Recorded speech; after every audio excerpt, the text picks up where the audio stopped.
Welcome everyone to Parenting Through the Coronavirus Pandemic number 18. I can't believe that I've been doing this for 18 days already. It's rather surreal, I have to say. I can definitely see, I guess it was probably a week and a half ago, we were a week and a half into being basically on lockdown. We're going into week 4 now here. And about a week and a half in, I could tell that my family had shifted from the sprint of things of the pandemic to the marathon of it, from the fast-paced, high-energy transition of all activities ceasing, outside commitments being put on hold, figuring all that stuff out, school and work and all these things. And then about 10 days in, I felt the shift in my family from that to the marathon of the pandemic. Now routines are setting in, the initial energy was gone of the transition, and now we were in the long, slow grind of it. That was about, I guess, a week and a half ago, maybe. And now I'm seeing each day that we're getting into the groove. We're getting into a flexible, supportive routine, shall we say.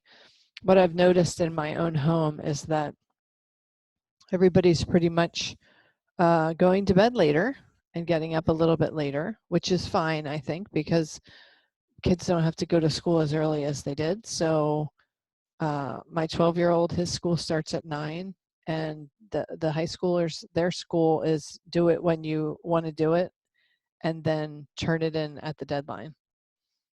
So they can really set their own schedules to some degree. And so there seems to be sleeping in the morning, schoolwork and work for us. And then by late afternoon, people start wrapping up the things that they were doing for the day, and then some exercise and outdoor time comes in. We have a small gym in our basement. So between the gym and between the what am I trying to say? Going outside, running, walking, all these sorts of things. Between all of those things, bike riding, everybody's kind of getting some movement, exercise in. And then we move into dinner time. We're all together having lovely conversation. Wonderful.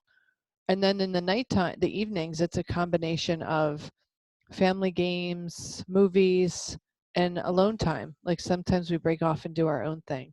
My husband and I have been working on his first online course. So he's creating an online drawing course for drawing comic heroes and supervillains and monsters and aliens.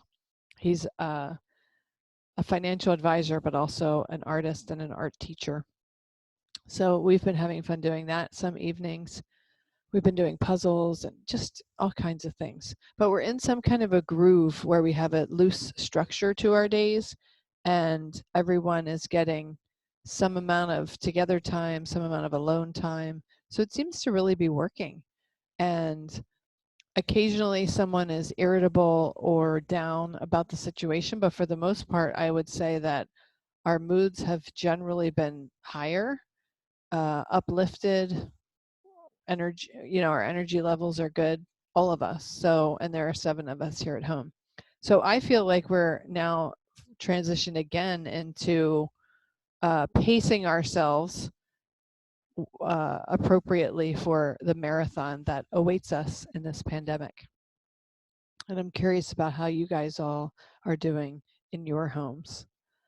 I also wanted to share with you that before I got on here today, I interviewed one of my friends who lives in Singapore, and he is an app developer, and he's created this app called Family 5, which I highly recommend that you check out.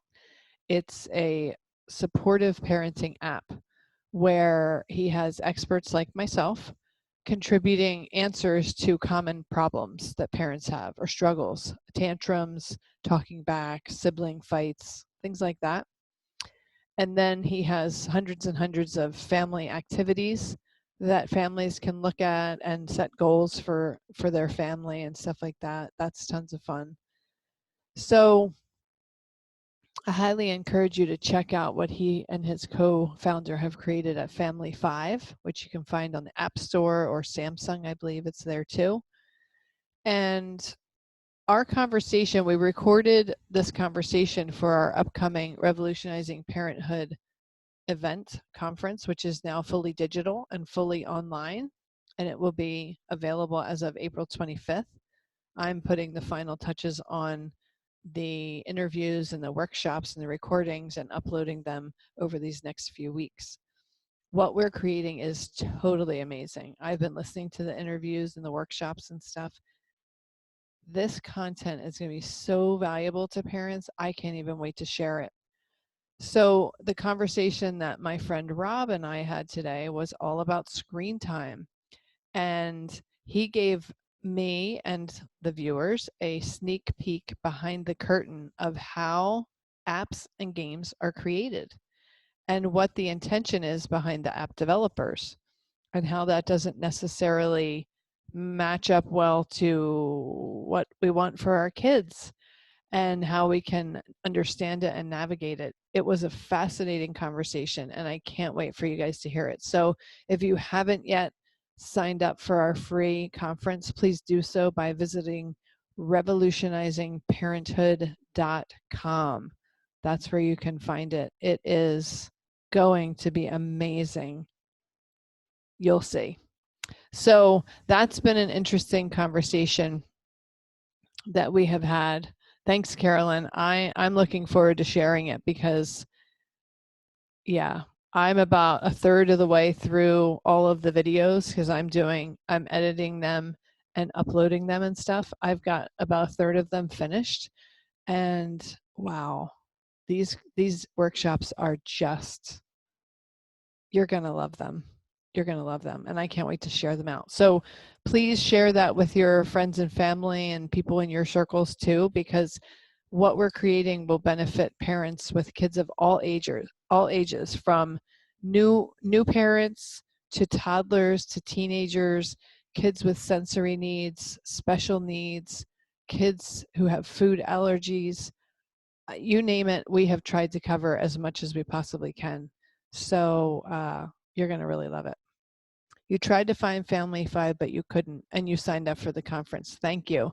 Bhavani, Family 5, do you have an iPhone?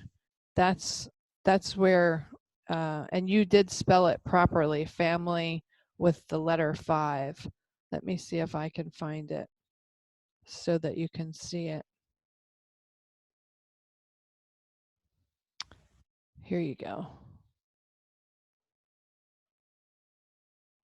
So it's like the number 5, a purple, Family 5 activities.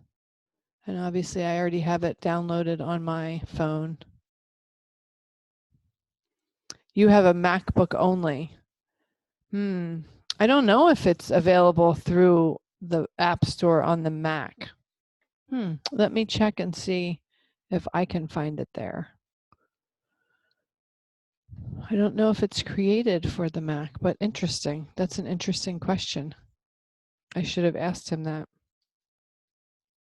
Family 5. No, I guess it's not available. I guess it's only available through iPhone and Samsung, whatever their app store is called. So I don't know if you have a smartphone, but you might be able to look for it through there. But actually, they have a website. So if you go, I think it's called, hold on, let me put this. I think it's called Family5, FIVE.app. Yes. Yes, yes. let me share this with you here. There you go. That's the website. And yes, it is in the Google Play Store. I just noticed that.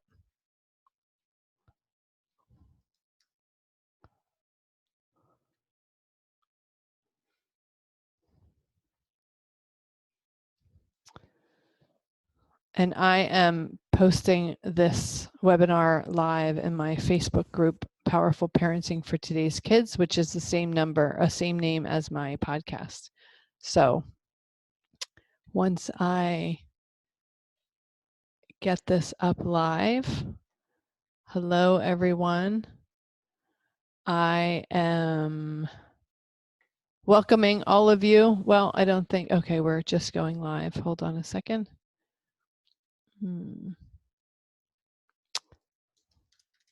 Parenting through the coronavirus pandemic, number 18. Boy, it takes forever. It takes forever.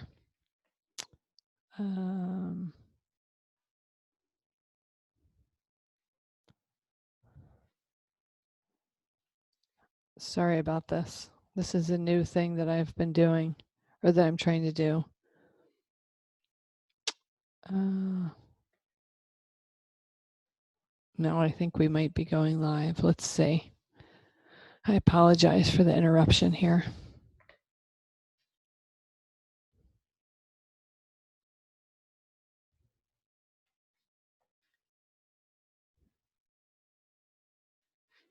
Let's see if we are live.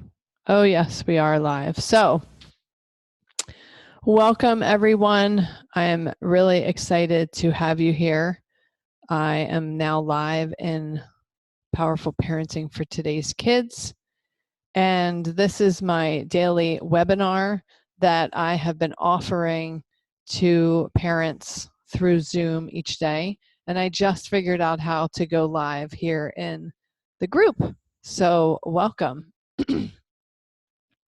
We were just talking about an interview that I did this morning with a friend who has an app called Family 5. Hi, Joanne.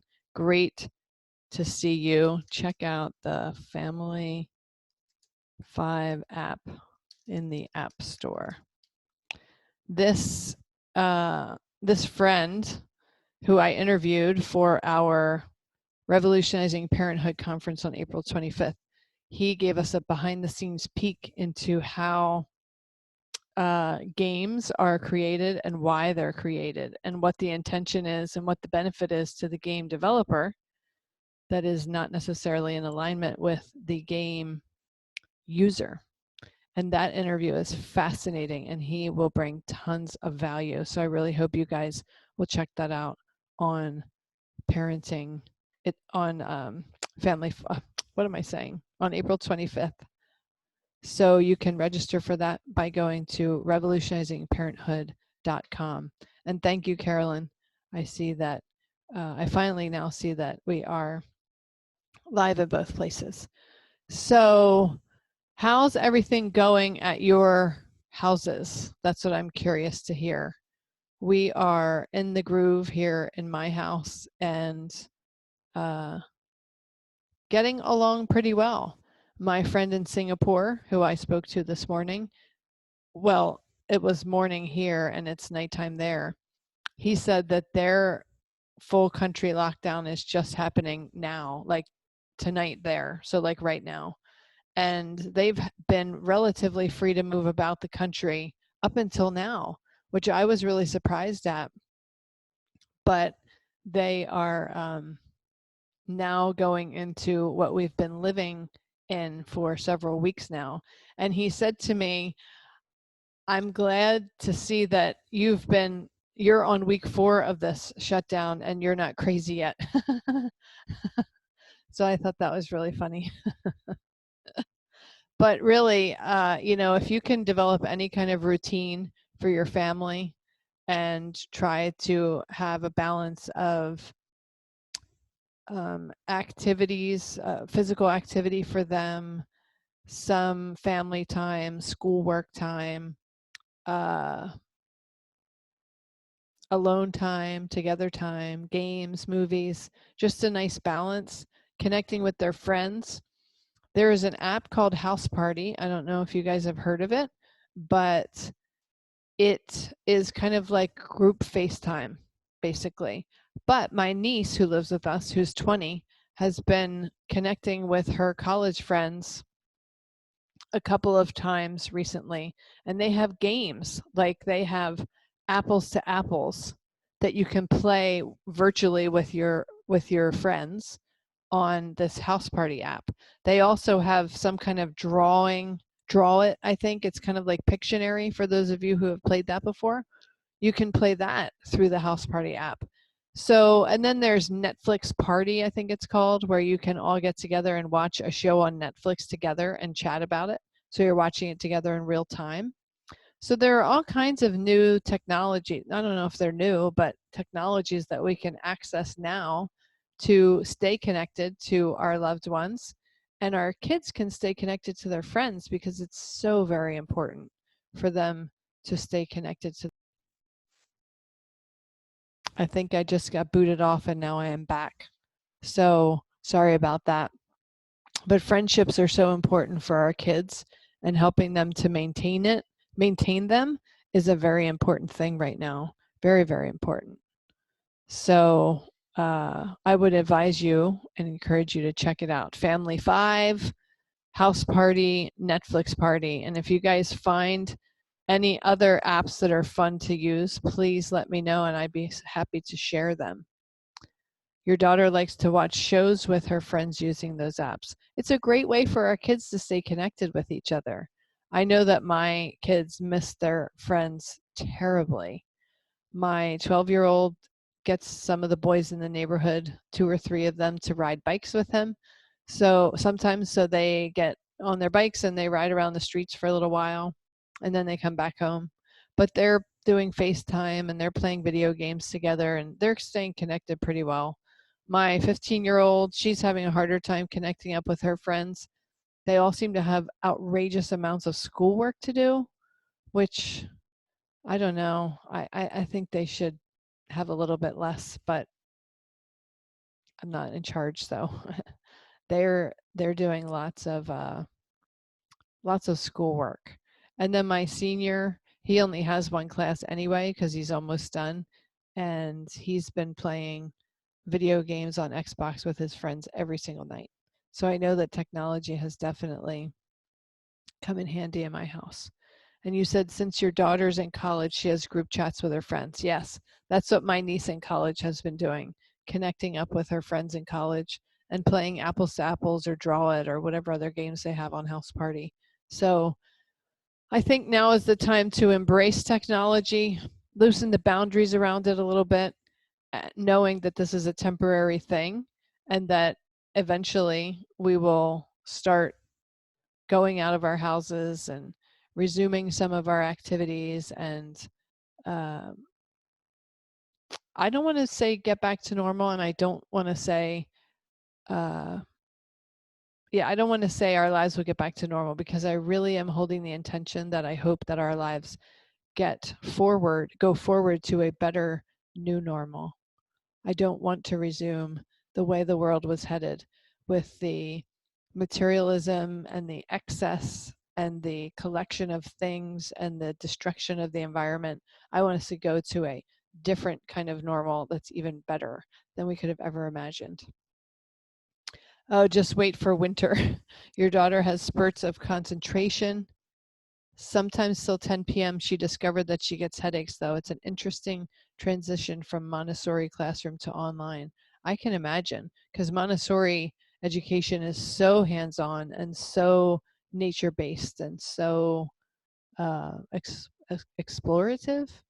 Yeah, I think that's a word. But there's still stuff you can do that way too.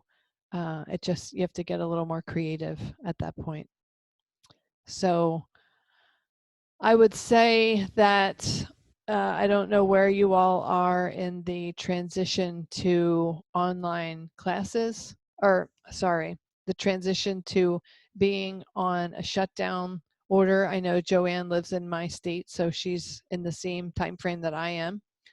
But wherever you are, I think it's natural to expect that the initial transition is very high energy. Then you hit kind of a slump of, oh my gosh, we're in this for the long haul. And then you come up a little bit to where you plateau out and you get into a groove of how life is going to look until these restrictions are lifted. So I wish you lots of joy and calm, peaceful days ahead, and health, of course, health and safety. Another shout out to all the frontline workers who are doing their best and putting their own safety on the line for the rest of us, from grocery store clerks to gas station attendants, delivery people for Amazon and all these other stores, and all the way up to healthcare workers. We are eternally indebted to them and hopefully eternally grateful for all that they're doing to keep our lives running smoothly and safely. So thank you to all of you who do those kinds of jobs, and to all of you who have family members who do those kinds of jobs. Please pass on my eternal gratitude. All right, that wraps up today's webinar. I'll see you here same time tomorrow, 12 p.m. Eastern. Bye.